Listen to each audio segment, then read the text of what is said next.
Yes, folks, welcome. Left Reckoning. I'm Matt Leck with me, David Griscom. Hello, David. Hey, brother, how you doing? I'm doing better than Elon Musk was doing on Sunday night, where an entire crowd of people, I mean, not an entire crowd, I should say, like maybe it was 70-30%, maybe it was 50-50, I don't know, of the Chappelle fans booed our boy Elon Musk at the Warriors Arena. Yeah, um, but I'm doing okay, David. How are you doing? I'm doing all right. Gonna be watching this election here in Austin a little bit closely, but can't complain. I'm trying to get in the Christmas spirit, man. I Oh feel like I yeah. always miss it. I always get like super Christmas pilled on like December 27th, like 2 days after it's over.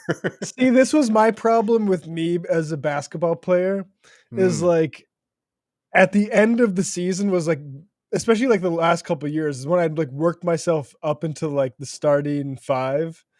And then I'd be just all about basketball and I'd be so good. And like the month after basketball, I would still be in the gym every day, just like psyched about it.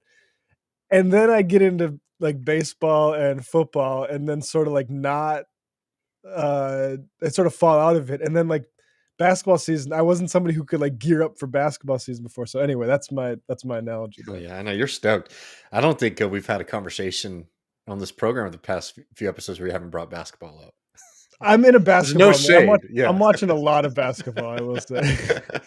Uh, Well, we um, we got a fun one in a little bit. We're going to be joined by our good friend and comedian Mike Recine to talk about that whole Musk Chappelle episode, and also the big question on everybody's mind: um, is comedy being dominated by the right wing? The answer might surprise some of you. And then later in the program, Mr. Matt Leck has a big update on JFK. If y'all don't know, he was president of the United States who mhm. was assassinated, and some people have some questions about it, including our friend here. So we got some interesting new info dropping that we'll be chatting about. Yeah, we'll talk about that later. I don't want to bear the lead. We have some more troubling and uh, uh, tougher to deal with news out of South America, though. Yeah. So I mean, let's talk about this up front because we've done some pretty heavy shows, Matt. I think the past couple weeks, so we wanted to have a little bit of fun, talk about Musk and all this kind of weird stuff going on. But before we get into that, I think we do need to talk about what's been happening in Peru. And if people who have been longtime listeners of Left Reckoning, y'all will remember that we covered the elections in Peru very closely, and particularly the movement surrounding Pedro Castillo, who won his election against the daughter of former dictator Fujimori in Peru, and there were some signs that things might be sort of opening up in the country. I think it's important to remember this is a country that has been in a prolonged crisis of democracy. It's a country that has seen what is it, 6 different presidents in the past 5 years. So there have always been some questions about the longevity of any kind of a political movement in the country, and it's not helped by a political scene that continues to fragment rather than coalesce. There's obviously a lot of um, movements and people who are extremely dissatisfied with the continuation of those who were close to and want to continue certain policies of the dictatorship. But the question has always been, will those be able to provide a sustained like hegemonic political force that can maintain itself? And just to catch everybody up, really quick, we have a little bit from Al Jazeera in just a second. But since Pedro Castillo has come into power, he has almost immediately been targeted by the right wing of the country. He's reacted to this extremely poorly. Before we even get into the events of last week, over the past year since he's been elected, this is somebody who has distanced himself with some of the more left wing parts of his coalition.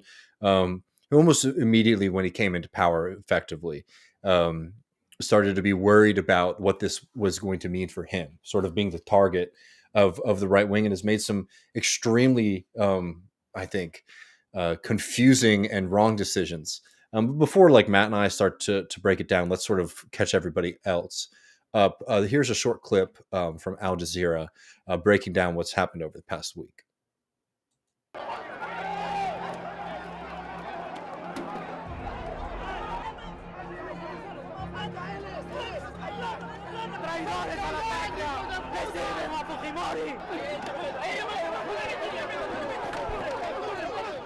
Estamos acá porque están vulnerando el derecho de nuestro presidente, porque Pedro Castillo sigue siendo nuestro presidente.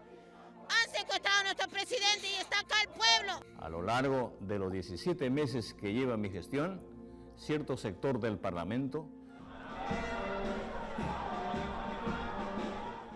de la vacancia. El Pleno del Congreso de esta manera aprueba la vacancia de la presidencia. Ha sido aprobada la resolución que declara la vacancia de la presidencia de la República.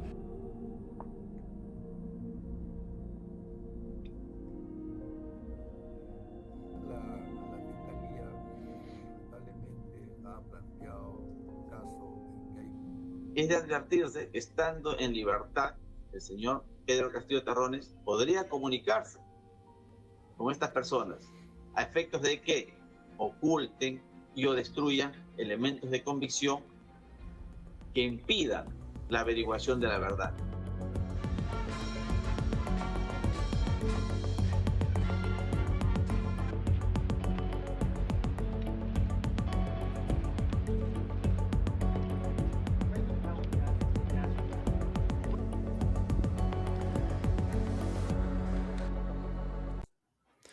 So, for folks who are listening and not seeing the video there, effectively, what's happened most recently is that there's been a corruption probe against Pedro Castillo and members of his family, and in response to that, before an impeachment vote could be held, Pedro Castillo tried to dissolve Congress, which, by the way, an illegal action. There's just no sugarcoating or walking around that. I think it's worthwhile to talk about some of the context and all that kind of stuff. But I think there are some people, and this is maybe us drawing a little bit of a line between other people who are on the left and consider themselves to be anti-imperialists for what that means, who are too quick to make excuses. What Castillo did was inexcusable, both kind of politically and legally, but also tactically. Because there's pretty serious questions about whether or not, any kind of corruption or impeachment vote against him would have been successful in the first place. So he tried to dissolve Congress. It was one of those things where it happened very quickly. I don't know if you were watching it sort of live as it was going on, Matt. But he tries to dissolve Congress. There were questions about whether the military or police or things like that would support him. It became clear within minutes that they wouldn't. And Pedro Castillo was imprisoned. There's a lot to get to. I'm trying to make sure that we get all the top line stuff before we sort of do analysis on it. There is, for example, a mechanism that you could dissolve Congress legally, and that's if there are regular at least 2 no confidence votes. None of those were brought to the floor. So his actions were clearly illegal. There's questions, for example, within the mechanisms of legality within the Peruvian constitution that allow for Congress to recall the president for moral incapacity. Very, very broad line there, which is why, as we stated earlier, there's been so much shuffling of people holding that top seat of power in the country. So there's a real fundamental crisis of democracy that I think is important to context to understand. And much broader than Castillo. Much broader than Castillo. But I think that it's also wrongheaded to not be able to see what happened. And I don't know. I mean, we can broaden this out, Matt, if you want, and sort of talk about why we think what happened, what we're shocked about, and how people should sort of analyze this. Unless there's anything you wanted to get to first. Well, I think I think you mentioned like a comment saying, you guys were big Castillo supporters. And I mean, from my perspective, one, Castillo was the option running against a Fujimori dynasty, a Fujimori basically genocidal mafia Yeah. in Peru. And so whether it was sort of like a rural left populist, or if it was like a Warren or even like a Clintonite Hmm. latte sipping urbanite liberal, I would have been fairly supportive and fairly willing to see the positives in them in that race, and I think that's what we did. And I also think like, and maybe we should watch it, but I feel like we weren't overly selling what Castillo was ideologically. I think we always said like heterodox, Yeah. very much so. Not in like a Marxist, for instance, like a populist. Like leftist teacher, which again, like in And absence of union member too. and exactly right, exactly, very good point. And so, like, from that perspective, it's easy. It's very easy to be semi-enthusiastic about somebody running against the And Fujimori. I'll say this again. I mean, this might be a little bit of a hot take, but Fujimori Castillo is still Castillo for me. Yes, You know what I mean? absolutely, yeah. So on that, not backtracking. But like, I mean, and also like in our coverage when we were talking about this, question with Castillo always was because Peru Libre is a much more, you know, and we also have to remember the context of Peruvian politics, which is just like in a constant state of political fragmentation. Um, has much more elements of a kind of radical left socialist politics. And the question with Castillo was always, because remember, he wasn't a member of Peru Libre in the sense that like he was brought up by them. He was somebody that people saw, oh, this person has a shot of winning. Let's throw our support behind them and see what kind of openings come out of that. And as we just stated, when he came into office, it became very clear that he wasn't very interested in governing the country in a kind of part of like a left-wing coalition. He was obviously very much a threat to the right and threat to capital. But he basically was successful in alienating significant portions of both the left and certainly the right wing from the get-go. And I think there's some kind of personal aspects to this. The questions about whether or not he's paranoid. The questions are not about whether he had sort of the capacity or the ability to be in a position like this. I think are very fair to investigate and be open. But the question is just the fundamental question of politics, right? There's the question of what kind of movements, what kind of ideas can we get people behind at the ballot box, and then if everybody watches the show enough, our line, which is like winning power is just the beginning of the fight, and it became very clear very early on in Castillo's presidency that momentum was very much halted. So like, look. To be fair, you can say Castillo was somebody who was put into a corner by the right wing, right? Absolutely, yeah. But that certainly does not excuse, certainly not the most recent actions, but even before that, the way that he was governing, the way that he was sort of pushing the left out. Now, here's the other question. This is something you'll see reported by other kind of anti-establishment lefty places out there. There is significant amounts of popular unrest and very justified, because if you are a Peruvian citizen, you are now living through another moment where you did not elect the president, right? Democracy denied to those people.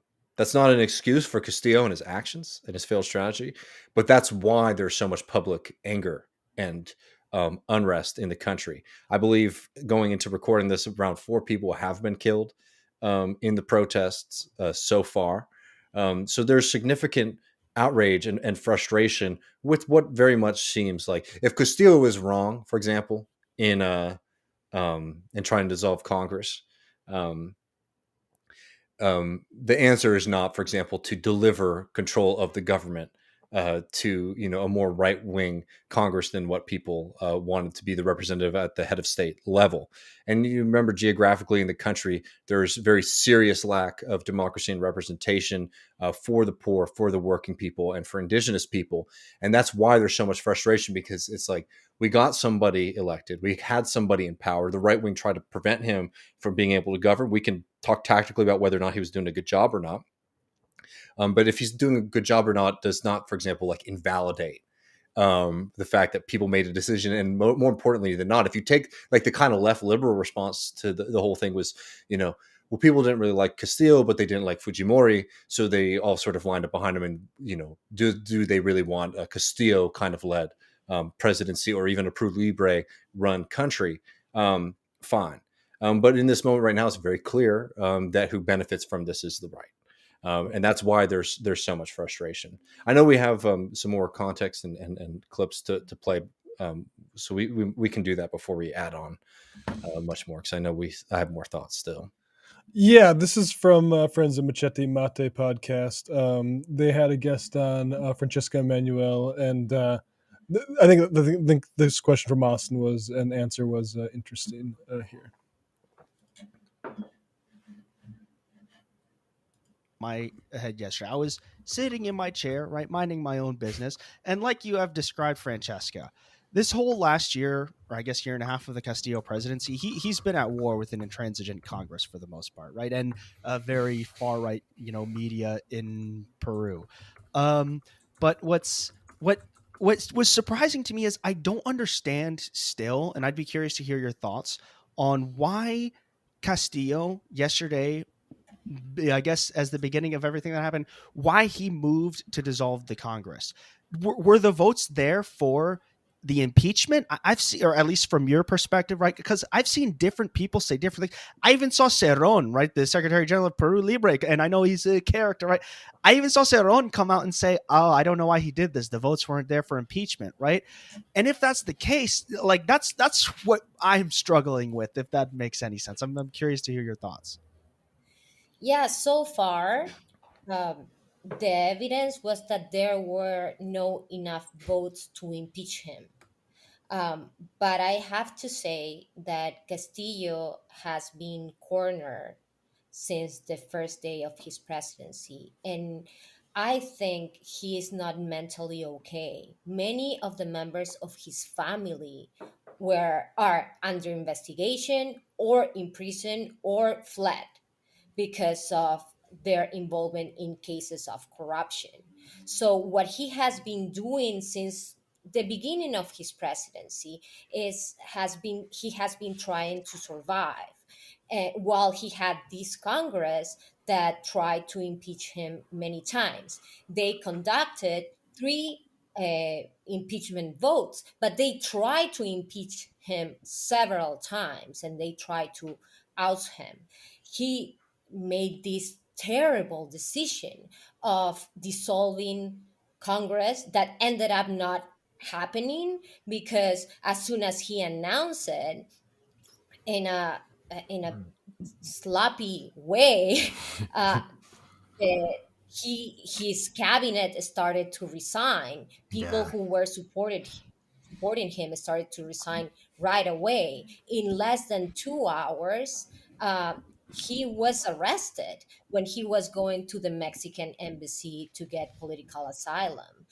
There were no one from the military on the streets to support that dissolving Congress and imposing a government of exception, as he said.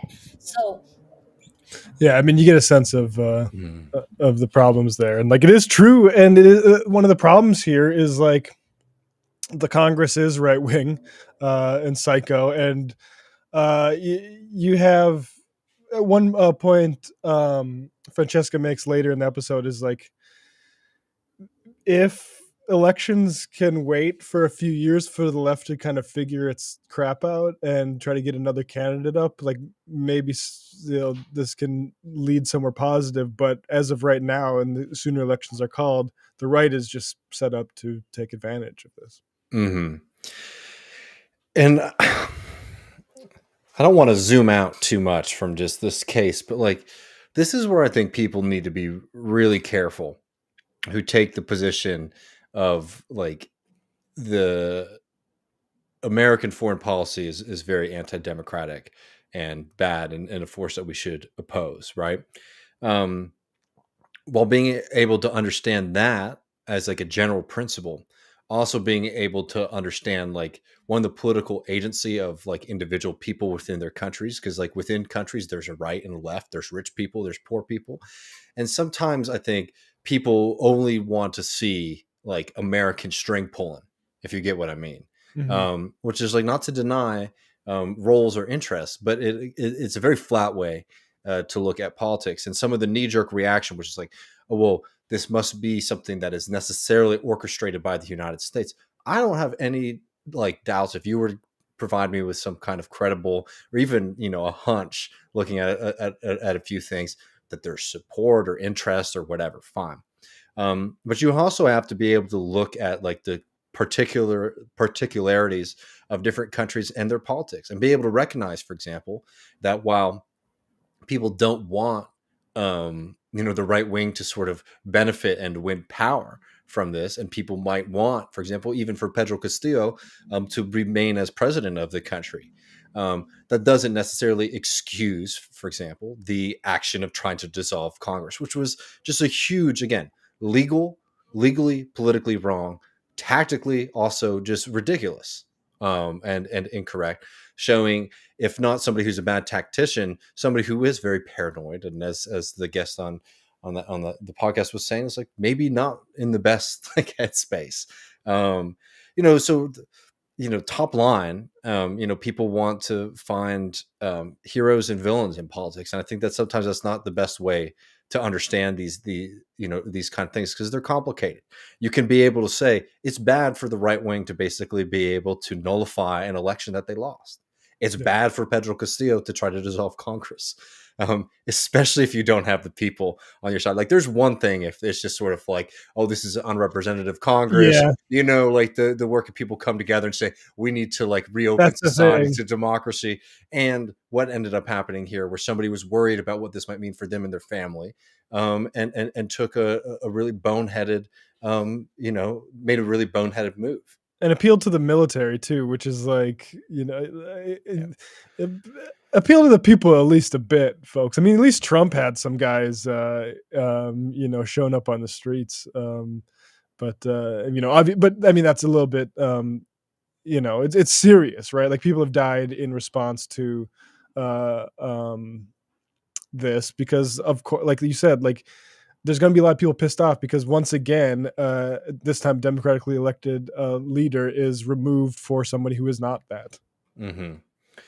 Yeah, exactly.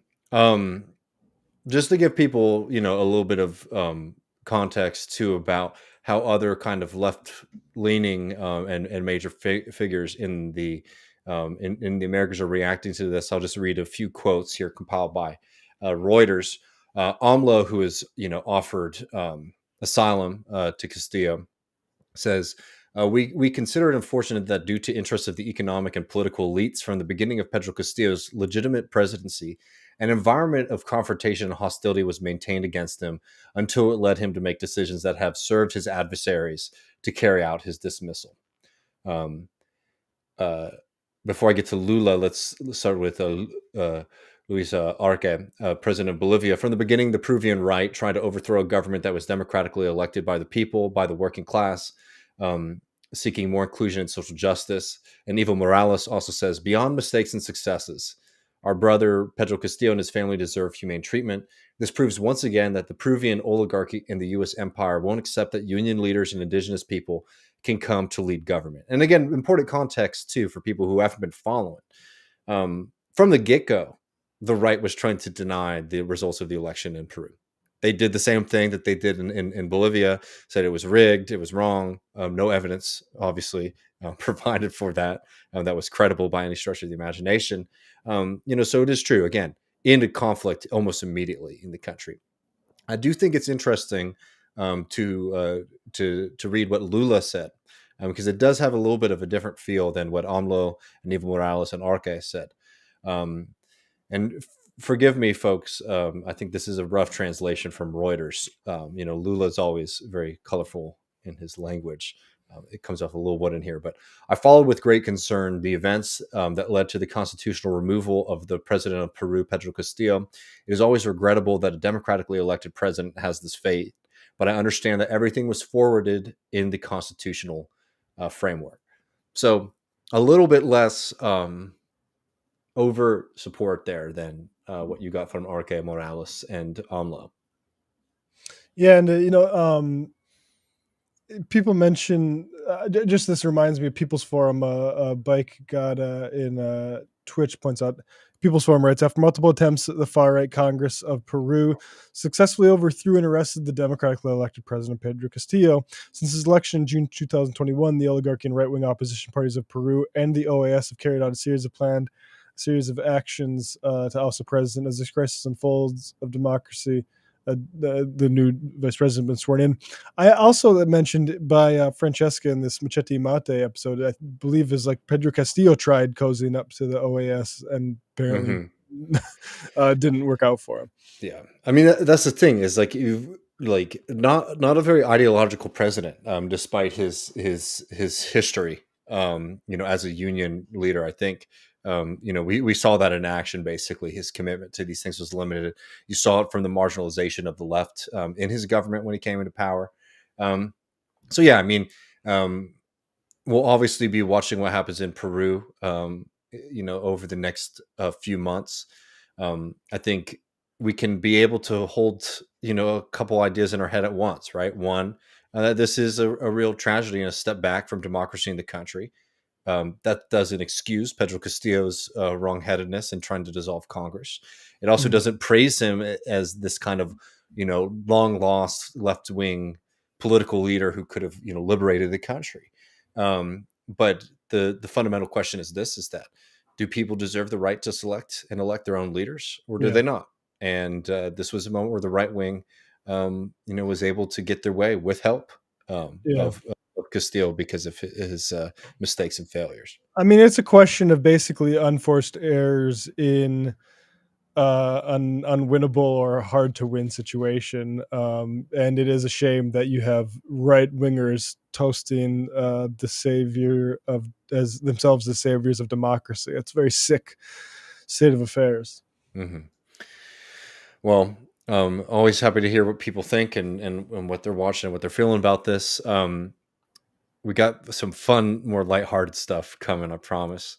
But before we get there, just a quick reminder, folks, that we're going to be in Matt's favorite town, New York City, on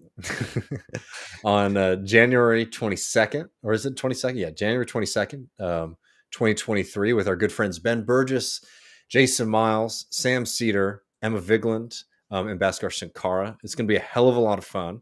You can grab your tickets now. I just put a link in the chat. It's also below in the show notes in the cutting room. And I have to double check this, but I think Pete Seeger has some. The famous folk singer and labor supporter Pete Seeger has some history at that venue. But I'm looking forward to it. It'll be fun to see all of our friends up in New York City. And just a quick plug too. One, we got some fun stuff coming up for patrons this weekend. Last weekend, we had Dr. Kuba on the program to talk about the end of men. And we took a little sneak peek. It's a Patreon exclusive. Because I can't post it on YouTube. Definitely could not post it on YouTube. On Tucker Carlson's new documentary about the problems of masculinity, we talk about why the right is so wrong-headed about this, what a left-wing, masculinity would look like, how we would look at some of the real fundamental problems that we are seeing, not just with men, but with young people across this country. I think that was actually a banger of an episode. So you should check it out if you haven't. Get access to that, patreon.com/leftreckoning. Yeah, it's on a similar theme to sort of what inspired me to reach out to Mike Recine for the comedy talk today, because I know Mike, like we've like talked, and especially when like Crowder is doing humor and it's, not just like, blatant agitprop against like immigrants or trans people or whatever. It's really depressing that like we have these massive sort of platforms, algorithmic platforms that serve content up to folks. And that's like the offering. It's depressing. Masculinity, patreon.com/leftreckoning. Who better to talk to than Deep State Cuba? Yeah, exactly. Well, we're going to be joined now by Mike Recine to chat about this Musk. Well, should we do that? Should we do that, or should we do the JFK stuff first? Your call, my friend. All right, let's go to Racine, and then we'll do some JFK talk before we get to the post game, folks. Sounds good. Yeah, dinner, dessert. Yeah, there you go. See y'all in just a minute.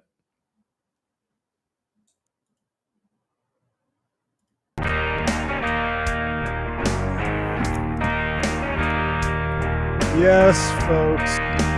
Welcome to Left Reckoning. I'm Matt Luck. With me, as always, David Griscom. Hello, David. Hey, man. How are you doing? I'm doing well, and I'm happy to be joined by one of our buddies, Mike Recine. He's a comedian. He's also of the Out for Smokes podcast, which started this fall, I believe, or the summer. Mike, thank you for joining us today. Hello. Great to be here. Mike is a comedian, and in that capacity is why we called him in, because there's a lot of intersection between politics and comedy today.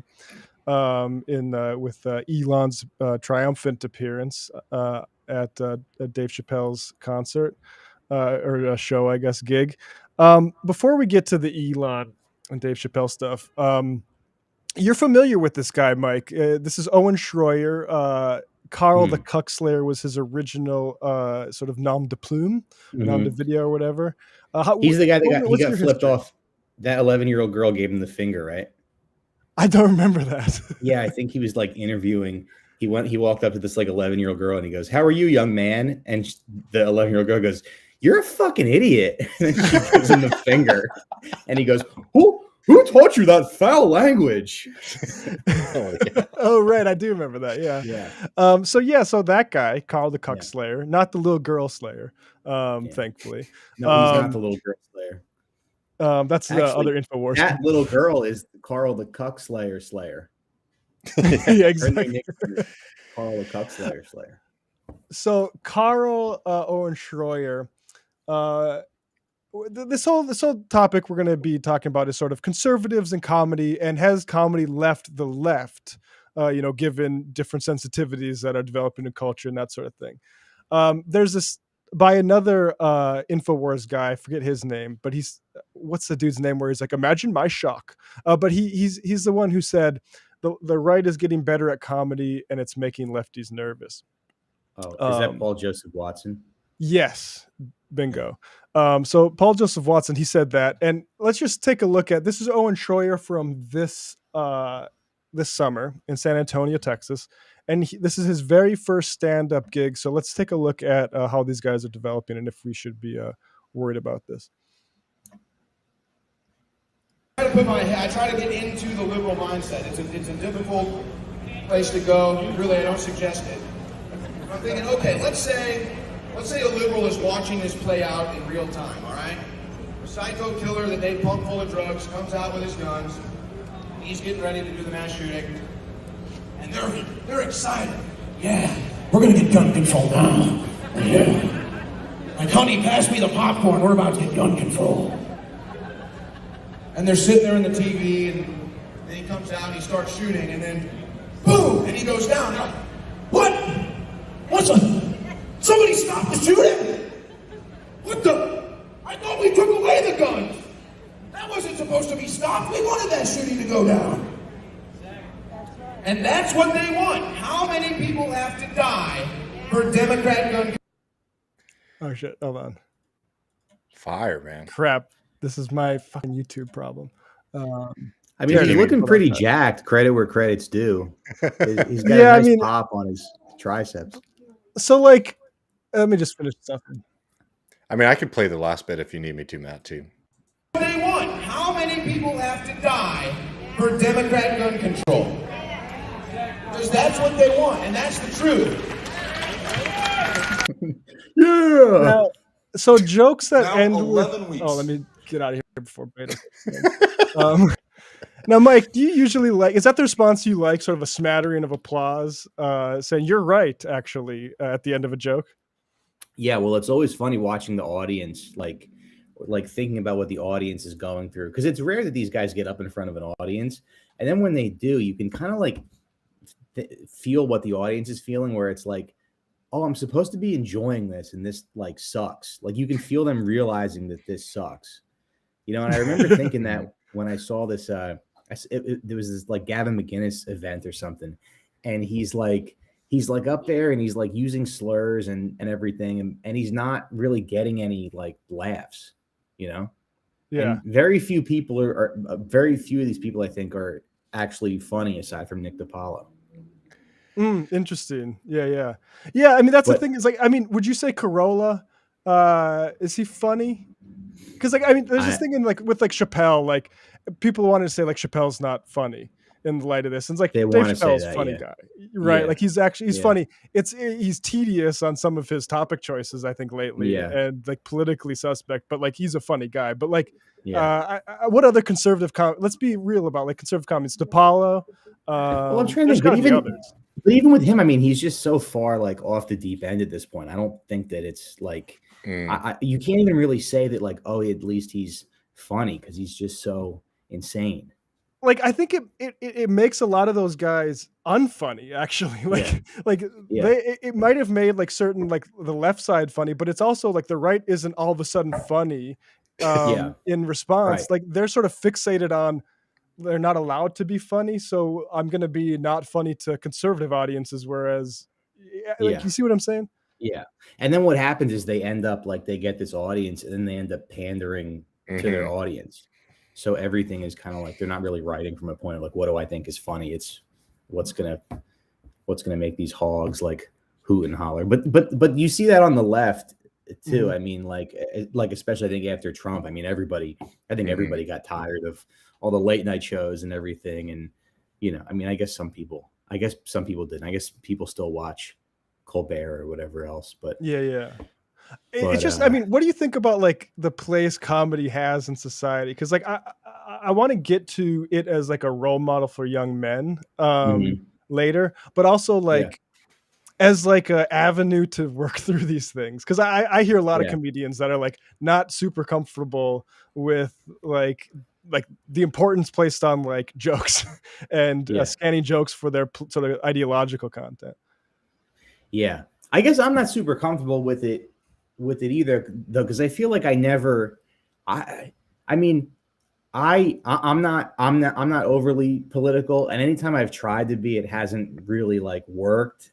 And it's hard to think, like it's hard to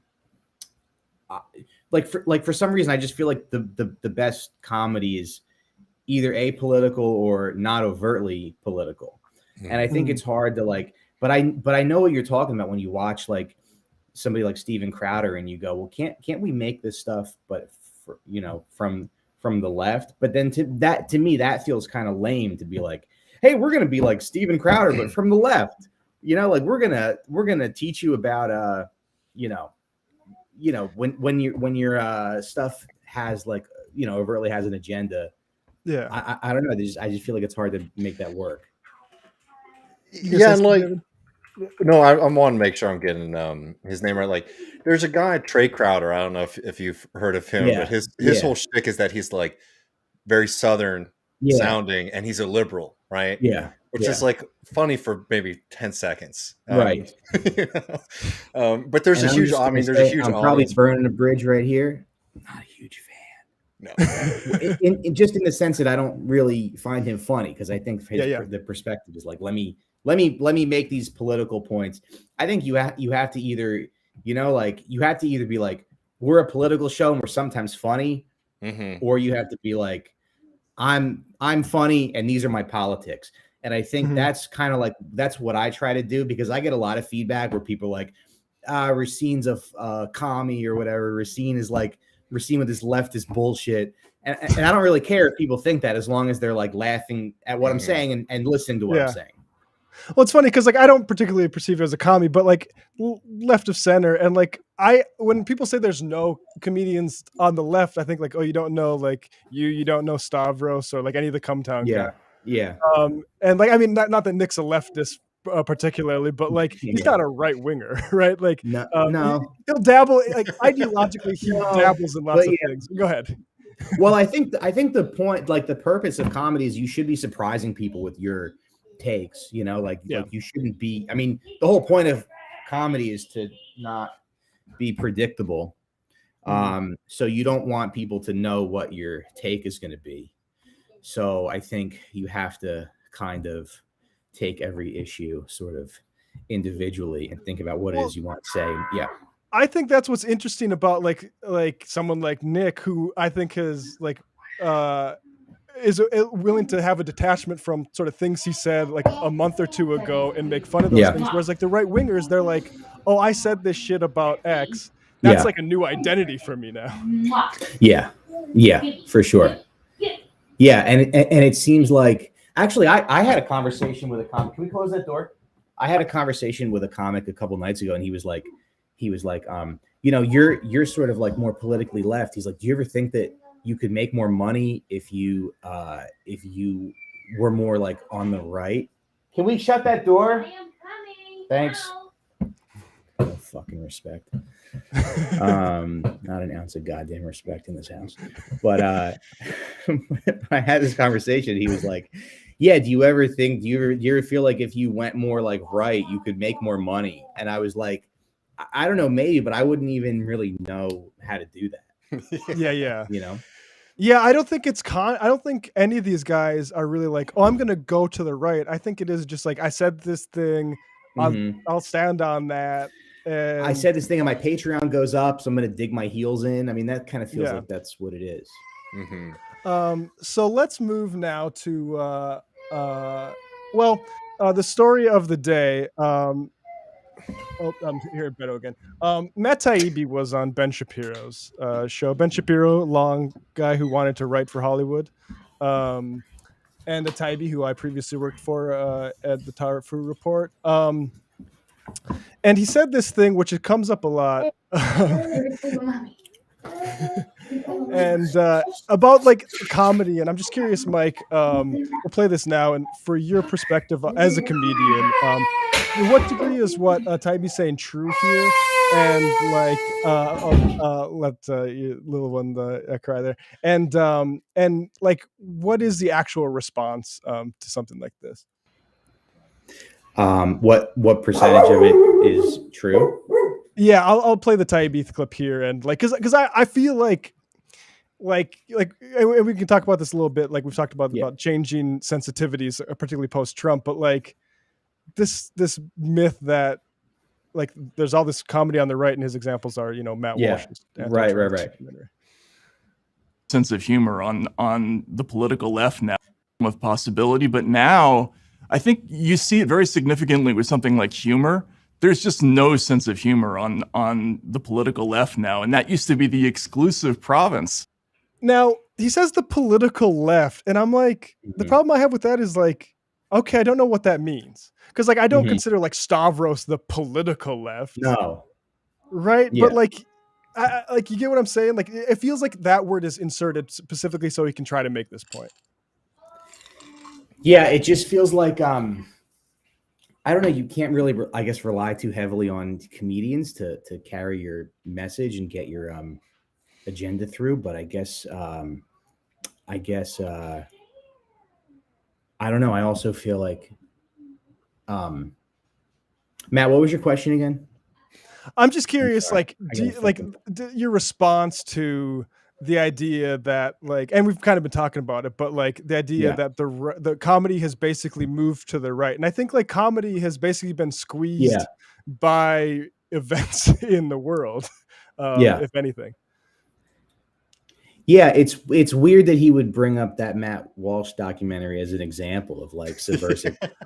I also want to say that I did a show in Poughkeepsie like a few months ago, and I have one joke in my act about Trump, and I did it towards the beginning of the show, and I just like, and there was like a group of people in the back, this like group of boomers that I don't know why they were there, but they were just like, no, move on, talk about something else, and they ruined the entire, like they talked through the entire show, ruined the entire show. So yeah, I have to like, you can't, this idea that like, oh, we don't care. We just come and we joke around and we can take a joke. Like they're some of the most sensitive people that you'll ever do comedy for.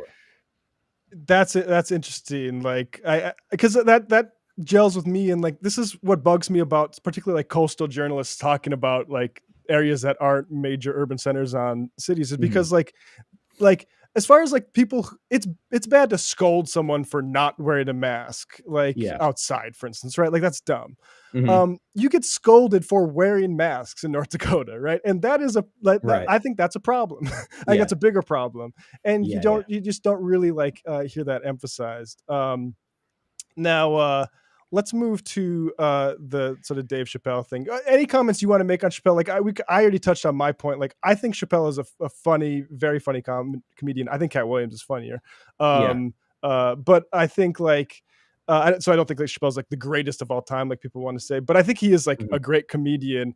And Mhm. it to me like it's like the first time he did the trans stuff on the special, I watched it and I enjoyed the rest of the special. I'm like, all right, he's earned like 10 Yeah. minutes on this. And now I'm just Yeah. kind of like, I don't want to deal with more time devoted to this from this guy. Yeah, I guess everybody kind of feels that like, I mean, we all kind of watched Chappelle show and we watched his specials and we enjoyed them a lot. And so it is like super disappointing that he's kind of digging his heels into this one thing that he can't seem to stop talking about or kind of go back on or make any like or like walk back, you know. And I also thought it was weird, like it was weird that in that special that he put out where he talks about that woman that opened for him, he said he was friends with this trans comedian named Daphne, and then she opened for him, and then she defended him online, and then she killed herself, and like it was just weird that people didn't really ask questions about that. I thought that was very like strange. Yeah. That there's this trans woman and she was your friend and she opened for you and then she defended you online and then she killed herself. Yeah, yeah. And like if you change the identities on those things, like I had a black person open for me and then they defended the things I said about the black community and then they later killed themselves. And then they So killed aren't I a themselves. good guy? And then he like misgenders her at the end. I don't know. It's very I mean, it's like not surprising, but I think it is super disappointing because there's so many and I feel this way about a lot of comedians that I enjoy. They'll say super insightful things about one thing and then be totally off on other things. So I think that you kind of have to give people a pass and let people be honest and let people figure these things out. But I think for somebody like Chappelle, it's just kind of like, what are you doing? Yeah, that was my sort of justification the first time because it's like, look, like this guy has a craft and he's applying it to issues that are in culture, and you might not like the way every comedian comes down on this. It's like it's a repetitive, like going back to the well, where it's like, yeah, I'm not sure I'm getting anything out of this. Like, yeah, go ahead. Well, I'm just saying, like I've been through. You would think that if there's this topic that you're thinking about a lot and that you're talking about a lot, you would think that eventually your views would sort of come around and you would change. You would reach a conclusion that's not like just straight up bigotry. Like I feel like I've had times in my life when I was younger, when I was maybe a little like, misogynistic or whatever. My comedy probably reflected that. But then I feel like, the more you think about something, the more you're like, oh, okay, well, you sort of figure those things out. Yeah. So I feel like you have to let people like say what they want to say and be honest about it. But they should, but people should also, like kind of evolve at some point and come around, What do you think about recording comedians? Because I imagine, like, I feel happy to. I've been to actually a Chappelle show where Kevin Hart and Chris Rock were also there, and they made us put our phones in bags, and I was happy to do it. Yeah, but I'm also happy to see like what happened with Elon get recorded. So I'm just curious your position as a comic, because I also see like people complain like I'm workshopping material here that I eventually want to publish. Yeah, I don't really like it, and I'll have nights when I'm working on stuff, and I'll think like, oh, I'm glad this isn't on the internet, because you're always kind of figuring out sort of where the line is and what it is you want to say. But so like, yeah, I don't like being recorded, but I'm glad that somebody recorded Elon getting booed. And we should I want to play this cringeworthy moment here, because like I always thought like one of Chappelle's justifications for stopping the Chappelle show was like how the catchphrases were being quoted and by whom. Yeah. And I just think to invite Elon Musk up to say whatever rich, he bitch. says and fuck that up with and make it like I think he combined like Yeah. I'm Rick James bitch with I'm rich bitch. Like, how did you think that was gonna go? Yeah. But we just have to play this. All right, bitch!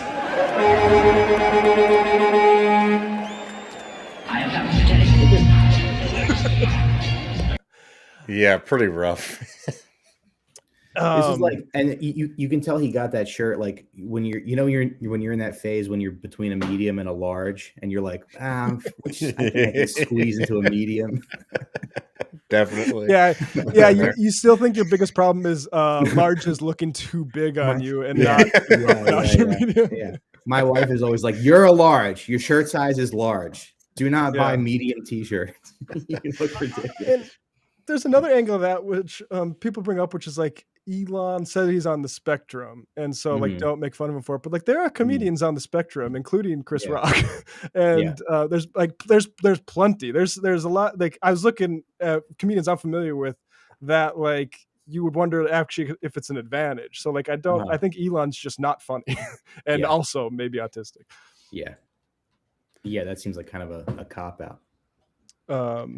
How's tell us about Out for Smokes, Mike. You're starting that. I know Sean I'm forgetting his last name. Sean from McCarthy.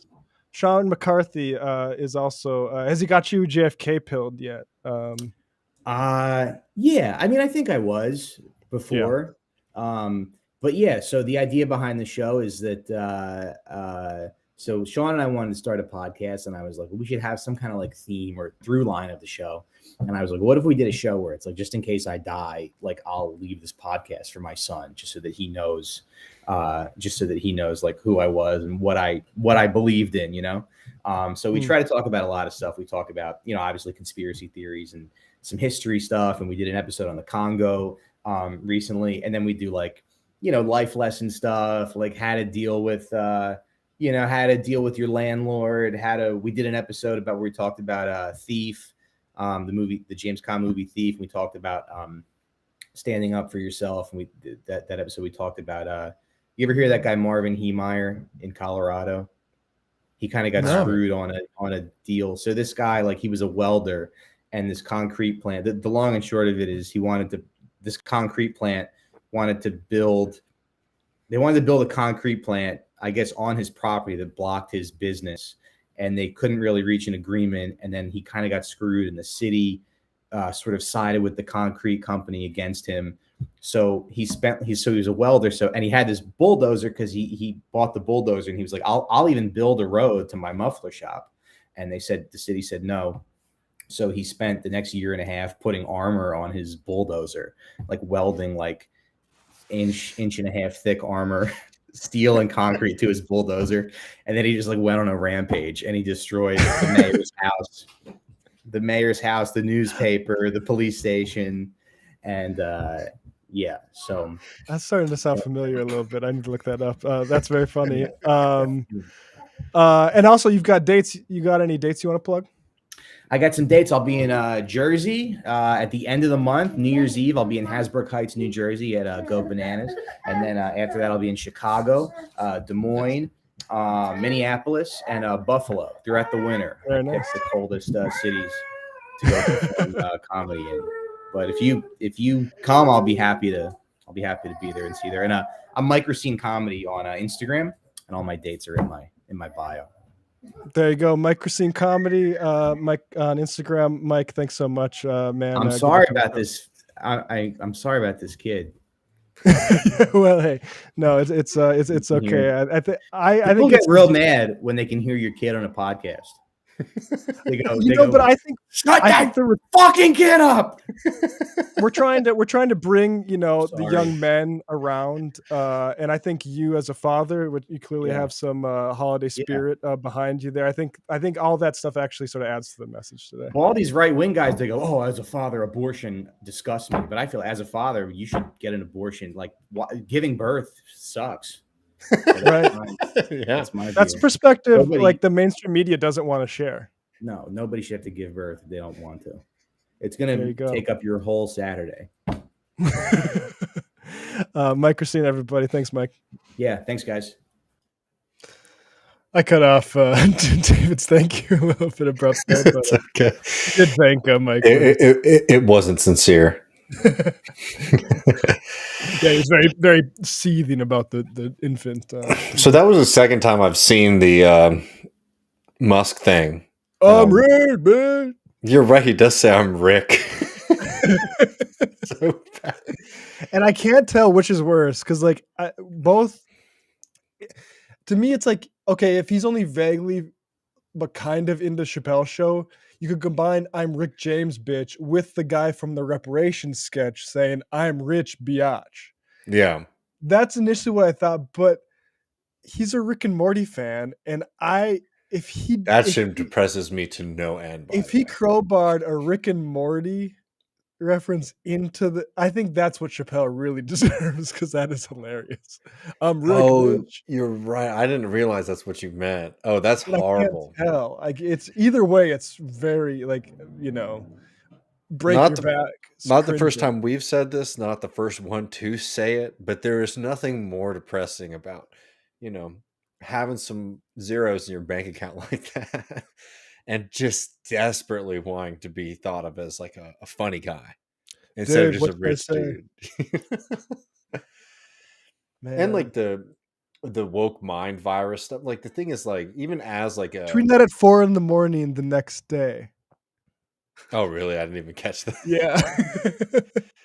I mean, it's like that shit is just so depressing. Like, if you are going to be just like a nasty right wing supervillain, talking like such a fucking 13-year-old is so embarrassing. Yeah, but like, somebody made this point, like, Elon was about like 20, around his 20s when apartheid fell. Oh, mm-hmm. And somebody said, and I'd like to see reported on this, I don't know, maybe he was completely apolitical and didn't have any strong opinions about it, but how exactly he felt about that.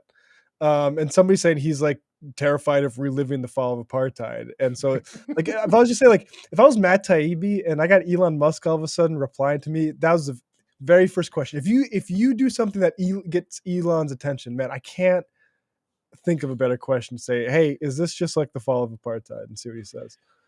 I know we didn't prep for this. I don't want to do this as a full segment, Matt, but I mean, this has been a pretty embarrassing chapter for Taibbi, I think.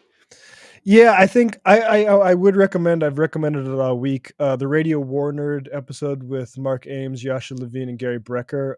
It's a good podcast in general and very interesting. Sort of prologue to it, which is Yasha and his family going to Russia and then having to flee during the mobilization order for Putin, like Putin gave like months ago.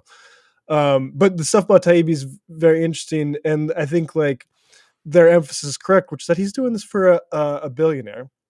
Yeah. And Ames's point, which is like something they saw in Russia during the 90s, is oligarchs coming and buying publications that had some credibility sort of built up in communities, and then using them to basically do their sort of journalism, sensational stuff that serves their own interests. And that's what Taibbi's doing for Elon, and it's sad. I worked for Taibbi for Tire Food Report. Good boss, as far as like, fun to work with him and Perrine. Paid me well. Because that podcast eventually ended when Taibbi sort of cancellation thing broke up, I'm pretty sure I made more money from that than those guys.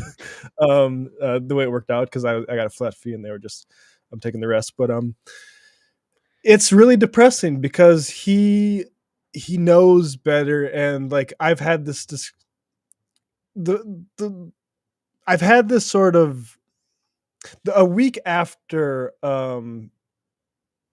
Brett Weinstein tried to cancel me. Yeah, Taibbi was on Dark Horse podcast, basically doing the same shit. So this idea that this is some sort of new thing, like this is a pivot he's been doing for basically since his career trajectory changed because of how he reacted to the exile stuff and what was written about him and what was alleged based on his writings. And I thought it was unfair at the time. There's never been an accusation against Taibbi that I'm aware of. everything that's said about him as a person is stuff they wrote in that book, which I am inclined to credit as gonzo journalism, which is like, yeah, I might say nonfiction up front, but this is a long, so does like David Foster Wallace's McCain piece, so does Hunter S. Thompson stuff. This is a thing. But basically, Taibbi threw Ames under the bus for that stuff. After a long period of time, the entire time that I worked for him in Tarfu Report, we told him, address this. This is what they try to fucking get you with. This is what, and it is people whose like good faith could be questioned. I think certain people were really troubled by things they read in that book, and I mean the thing they were sort of really, and I guess to bring that book and sort of the point that they're trying to make, which is that point about how gross those, and they elaborated it in pretty disgusting ways, but like what happened to those media companies, right? They were writing characters of people who work at this stuff, but basically like Taibbi never addressed that. In private, we told him numerous times, like, hey, this keeps coming up. People keep like calling him a rapist in like the Majority Report comments and stuff, and like that's not great to see, I imagine. Particularly there's no accusations, and that's horrible. But he should have addressed it. And like the thing for me, as somebody who was taking a nice check from one of his productions, was I've been in situations like that when bad faith people are coming at you for shit, and Mike Cernovich did that with Sam, and like it sucks. It gets your heart racing, but you have to confront it. Yeah. And the tragedy is Taibbi let it fester and fester until he was trying to promote an Eric Garner book that was getting some traction, some interest from folks, and then it all decombusted during an NPR interview because it sort of he let it fester and fester and fester, and that was the end of it. And I think this sort of shift has been going on since then. And like now, is when I get petty and I look back at like, oh, Taibbi says this about his analysis of Wall Street is actually, you look back on it and he says that it's anti-capitalist and perverted by the state. And it's like, these are like sort of classic libertarian things. Radio Warner even goes further into like Taibbi's stuff about, this is a guy, I shouldn't call him a kid, but he comes from media aristocracy. His dad worked for all the major networks. It has very good connections, and people know that about Taibbi. And I think he misses that. I think he always wanted that. There's one moment, you know that who is it that makes fun of Burke for the dying bird quote? You know what I'm talking about? I think so, but it's not coming to mind.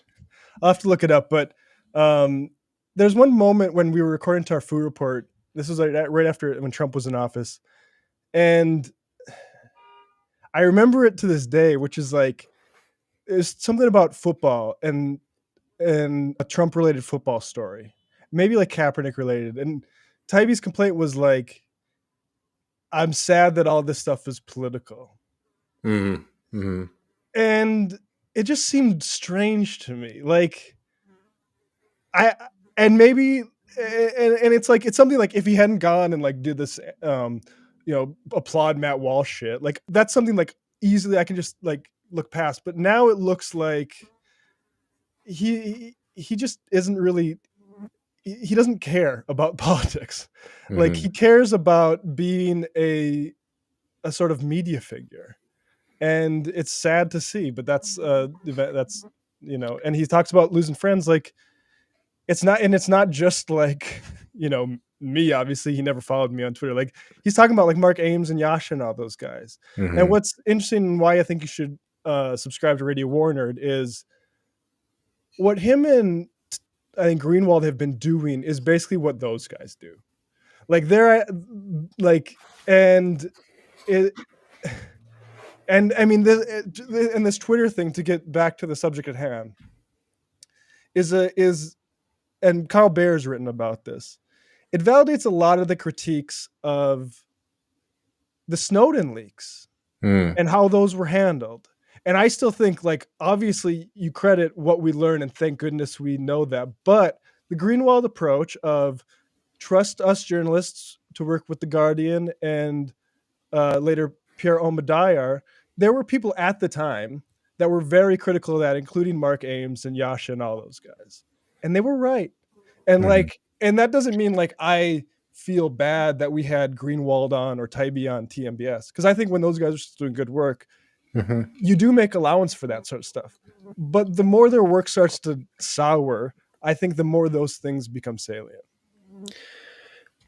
I mean, I appreciate your perspective on this, like having the experience that you do. And, you know, it's funny thinking about back in the TMBS days, the book we were promoting was Insane Clown President. You know, like kind of gonzo approach to the, you know, Trump being crazy and all this kind of stuff. And like knowing Taibbi, like, because I used to read Taibbi a lot. I was a fan, you know, particularly financial crisis stuff.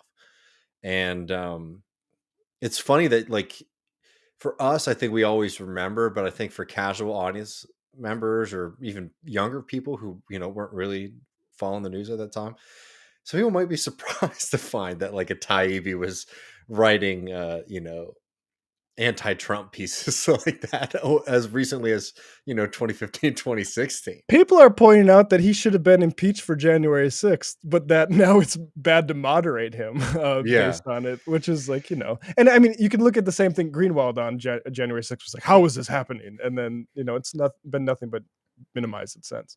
If I could just, you know, talk less particularly about them and more broadly about like these Twitter leaks.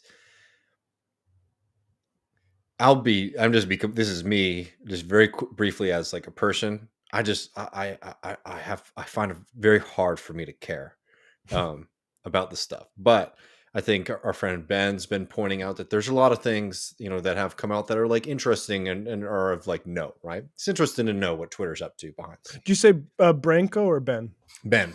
Oh, I haven't seen Ben cover this. I've seen Branko's, but interesting. You know, I mean, it's just like, okay, well, you know, is there some value in sort of like seeing behind the scenes? I think that's undeniable, right? Absolutely, right. But as like a journalist, like I don't have a lot of credentials in that world. I mean, I've obviously been published and been doing this for a while.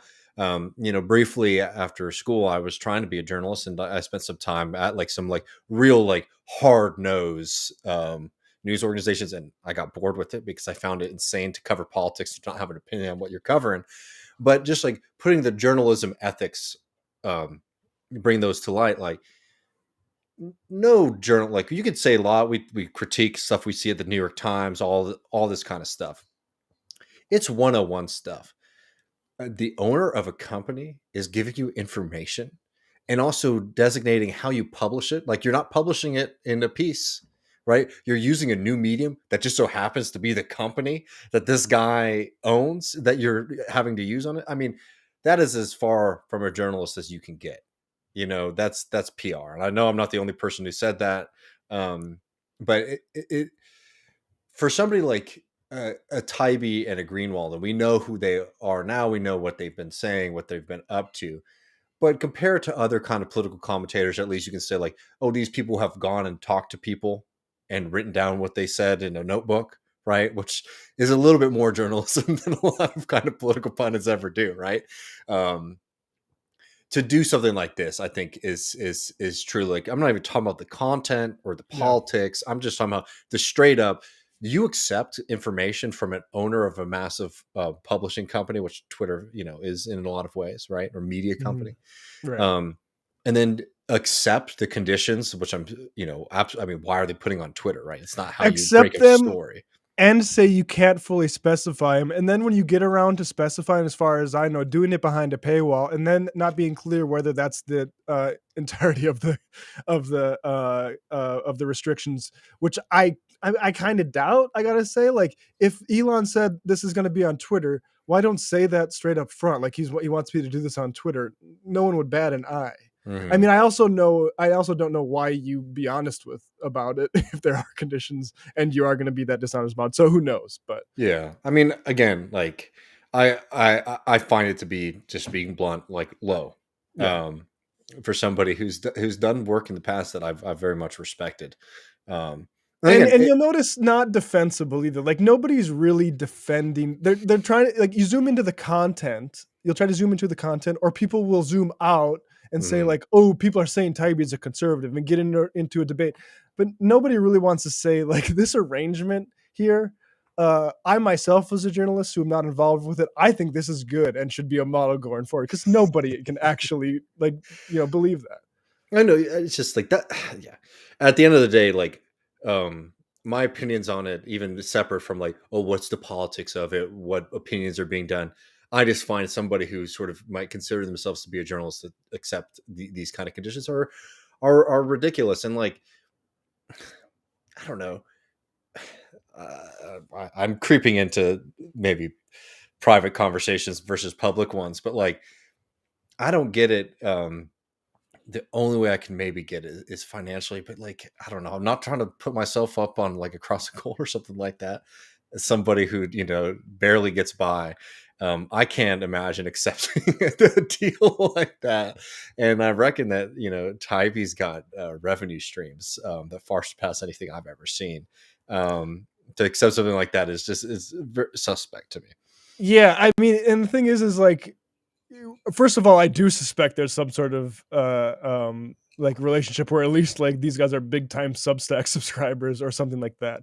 But even if there's literally no bank details or card details being transferred, Elon's regularly in Taibbi's replies being like, "Ooh, very good point. This is true." Actually, And that is money every fucking time to Taibbi's Substack. And Taibbi knows this, and this is why he will never criticize the guy.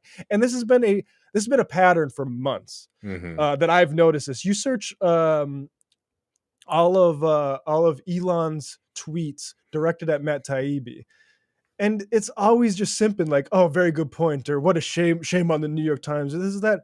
And Taibbi's never done any sort of like response to, like, you got to poke the guy in the eye, or you got to deliver something better than this. Okay. Right? Like, is there a way for, like, we all believe in redemption around here. Anybody can come back, even Taibbi, from this, but it would be like, oh, here's Twitter files part whatever the fuck we're at now. I'm gonna get into the Saudi Arabia stuff. Yeah. But I don't think that's gonna happen because I don't think Elon's going to. I think there's probably one of the conditions that Elon ain't gonna allow. Oh no. I mean, especially with Saudi and Elon. All right, but what if we're wrong about this, Matt? And what's coming next is the next Gonzo book about the secret Musk files, and this was all like a long, kind of Trojan horse thing to gain Elon's trust. And the big book's coming. Yeah, there we go. Like, thank God. That's a resurrection, and I'd be happy to see that. But I highly doubt that that's what's happening. Right now. I would love that. I would love if, like, and Greenwald's like, actually, I've been held captive, and all of the stuff I've been doing has been at gunpoint. I would like that. Like, Sorry. Yeah, go ahead.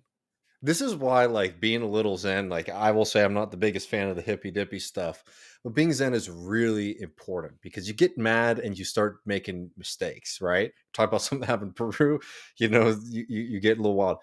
I can totally get if you are a major commentator, especially remembering what discourse was like on like online political stuff in like 2017.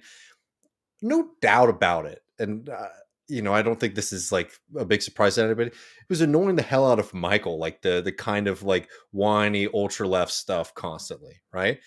But you have to be able to compartmentalize these things and be like, oh yeah, people are going to be weird, and they're going to hold up whatever banner is like hot of the day to be weird about. What ended up happening, I mean, this is again like this me coming up with theories here. But Greenwald and Taibbi, like, let's just say they're just really pissed at like the state of like how annoying everybody was getting at the time, and this sort of like drove them mad. It's like, you gotta have some thick skin if you're rubbing elbows like Taibbi was when he was abroad, or even in the United States when he was covering the Wall Street stuff. Like, you have to have the ability to be able to step back and be a little level-headed and clear about these things, and not to let like a frustration with certain kind of tendencies or culture shit online completely dominate. It shows a weak worldview, I think, if you let like behavioral like antics of certain folks on Twitter like Yeah. really drive you in one direction or the other. I gotta say, I think it's more material than that. Yeah, probably. When I worked for Taibbi, multiple occasions, I'll be a little bit spicy. He promised to tell me about the time that he got cut out of Glenn's Intercept deal and how victimized he was by that. And I don't want to get into too specifics, but I will say that one of his books was being looked at by somebody famous when the whole cancellation stuff went down. And I think that might have also canceled that. And so I think this is a guy who misses bags and wishes he had those and now found another source for it. And maybe that's too cynical, but I'm pretty cynical about Taibbi these days. Question. Yeah, do you want to? Yeah. What was the correct way for Taibbi to handle this while doing The story. while still doing the story? And I mean, it's a good question. It wouldn't be to agree to conditions that you can't be entirely transparent about. Problems. Yeah. If you're a journalist, right, especially somebody who has like a platform, when you get provided with information, you have a responsibility to your readers to make that public. That's what your job is. That's what your social role should be. Like the most like New York Times documentary, and why journalists are freedom fighters for democracy kind of thing. Like that's the idea, right? You get information, you do stuff with it if it's in the public interest, right? No doubt about that. But any journalist worth their salt will also say, why is this information coming to me? What is the point of this? What reservations do I have? What reservations do I have? And even if the stuff that you're getting is notable, you still find a way to get it out there to the public, but you don't accept. If Coca-Cola handed you like all of their shit, you know what I mean? Internally, would you accept like Coca-Cola, like, rules about how and where you publish this and what mediums you use? I think everyone understands why that's a huge conflict of interest. It's even more so when somebody who owns a media company is saying, you have to use my media company to publish this shit. Yeah. Right. That's a red flag, just straight up. And, so it's not whether or not, I mean, as I said, like, I think that there are certainly things here that like might rise to at least, if not the level of like, public interest in the sense of like, yeah, if you have information about how a major platform like Twitter's operating, it's worthwhile for people to know. But also if you're being handed information, you should be doing a little bit more digging than just, oh, here's the shit that I got. Here you go, everybody, on the platform that they're demanding that I do it on. That's not journalism at the end of the day. That's using your trust, your credibility, your name to provide, public relations for a new owner of a company. Yeah, and there is also a more radical way to do it, which wouldn't rely on the sort of elite journalists handpicked by the new owner, but would just be dump it. You have files, dump them. Let the people sort them out in open source way. And there's reasons that the Snowden files weren't just dumped, and those reasons can be persuasive. But it's also like, you're relying on journalists and, like for the Snowden leaks, like Pierre Omidyar has ownership of those now. And, hopefully there's nothing he's sitting on that we don't want to know. And there's certain people that say, actually, there's not much more relevantly interesting that we aren't aware of, but we'll just take their word for that, I guess. Right. Like, right. I mean, I like this. It's just like, it's this sort of story. You can't work with the boss. I like, that's all, like, you have to have some sort of awareness of what there is to gain for this guy.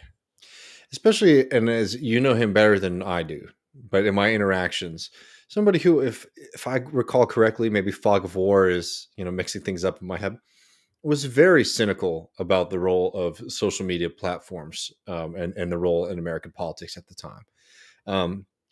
I don't think at that time subscribed to the narrative, which is what effectively the Musk leaks have been trying to say, that Twitter is like this ideological arm of like the Democratic Party.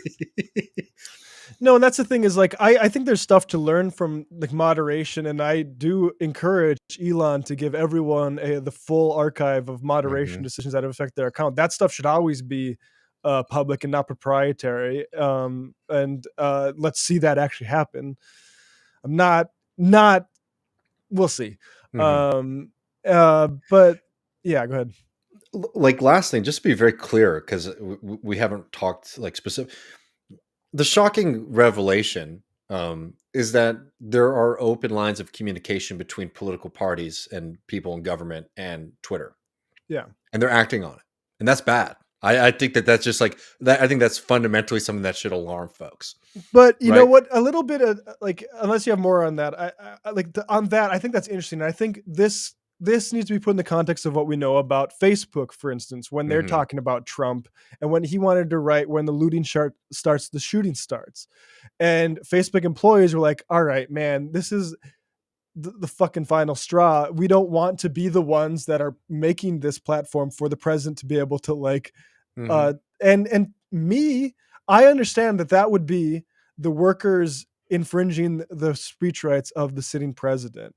I would also think it's worth noting that he probably did definitely break rules multiple times before that, and they overlooked it because he's a sitting president and they didn't want this political headache. Yeah. And I think that's like basically what's going on with Twitter too. Like you look at the libs of TikTok thing, it's like, do not do anything about this account without coming up to the executives. And that's what really bugs me about this is we never have this conversation about what workers are required for speech to be produced. Like the same thing in Chappelle and the First Avenue concert, where the workers are like, you know what? We don't feel like putting on the concert for this guy in the middle of doing this anti-trans stuff. And well, you can say like, that sucks for all the people in the comedy. It'd be nice to like share in comedy or whatever. Do you think the bosses should be able to force those workers to put on that show or not? I don't think so. And like, I think that's a pretty like big dividing line between liberal free speech and leftist free speech. And like, I still think there's to value like differing opinions and stuff like that. But when workers start putting their foot down, I think it's important to be clear about that and not say like the government is forcing these companies to be woke liberals, because that's the exact same thing that's going on with Disney and Ron DeSantis too, which is that like they have a new CEO in there. He doesn't want to be as sort of woke as the previous one. And so all of a sudden the talent at Pixar is like, hey, wait a second. We can't do anything for representation now without like being attacked as groomers. Like that's not the workplace that we want.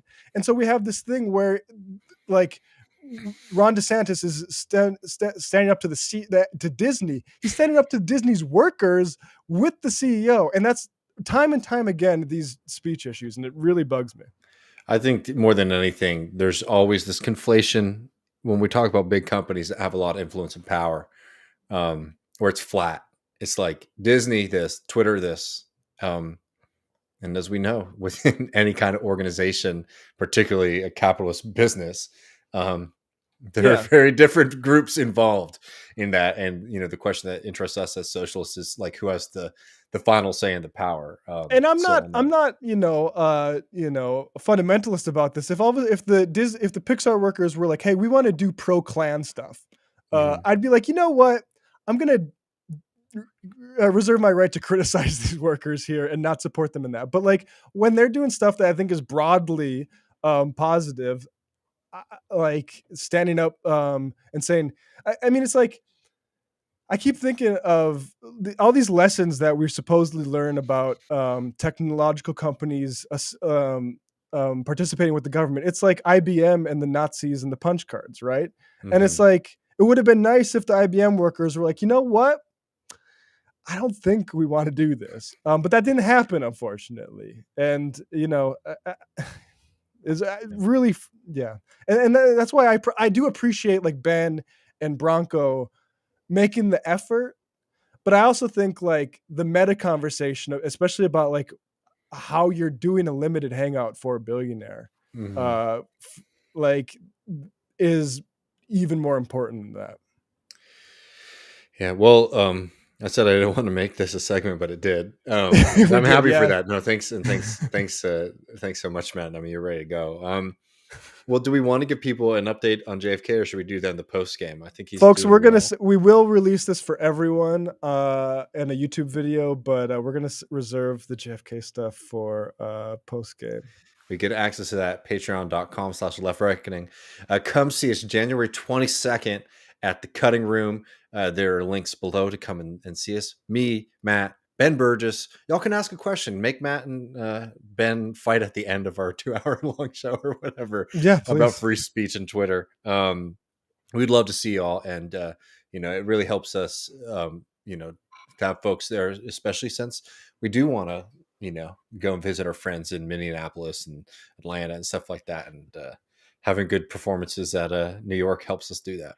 Absolutely. We're going to crush it at that Cutting Room. I'm stoked for that. Well, anyways, folks, so we're going to post game patreon.com/left reckoning, $5 a month. It really helps Matt and I continue to grow the show. We're at 97, 3 from 100.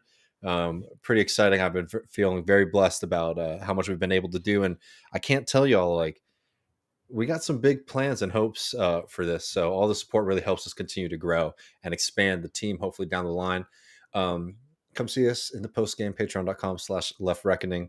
We'll be back with a bonus episode this weekend. And for everyone else, I'll be here on Thursday doing a Griscom stream. And everyone else will see you on Tuesday. Peace.